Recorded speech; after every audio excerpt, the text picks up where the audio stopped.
Hi, my name is Stacy, and this is my assignment number 2 presentation of participatory culture.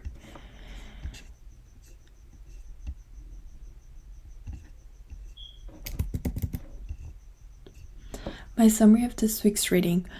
The readings talked about participatory culture. They explained how people contribute to media platforms such as like podcast and video streams and other things, instead of just listening to the lectures or conversations and just not saying anything, like passive listeners.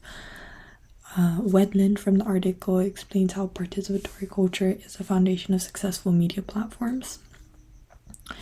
Being part of the participatory culture means that you listen and you share ideas. It's when you give feedback to host by submitting questions, stories, ideas, engagement, relatable content, and then the host grabs your comments and ideas and features them as well on their platforms, which is just kind of like, you're just kind of like engaging with whatever you're doing, like you're watching a podcast or like the radio when they're like, oh, Colin, like it's kind of like that.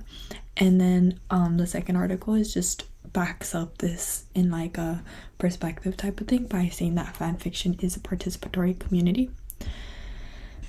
The video that most caught my attention was the video that talked about connected learning. It talks about how connected learning is the most effective way in keeping students engaged into lectures. Therefore, it should be used as the roadmap towards the use of AI. Learning is done most effectively when the topic piques students' interest or creates opportunities for success, which means that students are usually more interested if there's some way of like benefiting them. The lecture doesn't necessarily have to be like super sidetracked and just to like adjust to the liking of students, but things can be implemented into the lecture, like into a math problem or a history lesson, or to be able to provide that connected learning and have like a flow in the classroom.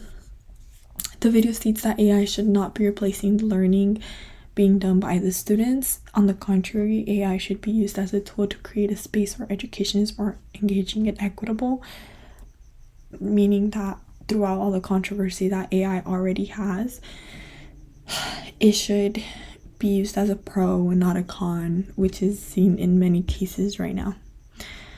My thoughts. What I found most interesting about this week's readings and videos. I agree that participatory culture is important. I think that it really not only impacts the technology environments such as podcasting content, but also in like classrooms.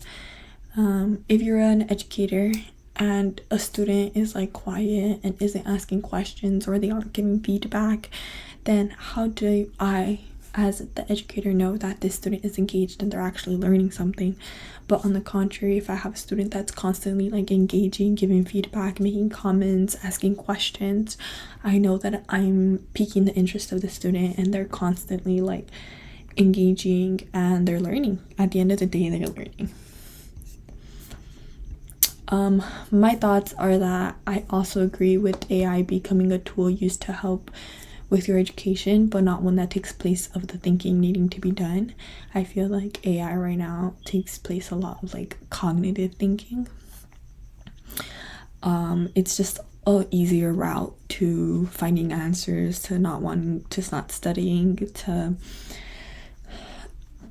just no researching, because you just search it up and like it gives you like the database. And now there's like educational databases that actually like even give you sources or like but it should be used more on like the first part of like, hey, helping me reduce, like I have this idea and this idea, how do I put them together, or like just kind of like on the basis of stuff, more on a minimal aspect than like greater aspect that needs to be used, and it needs to be monitored.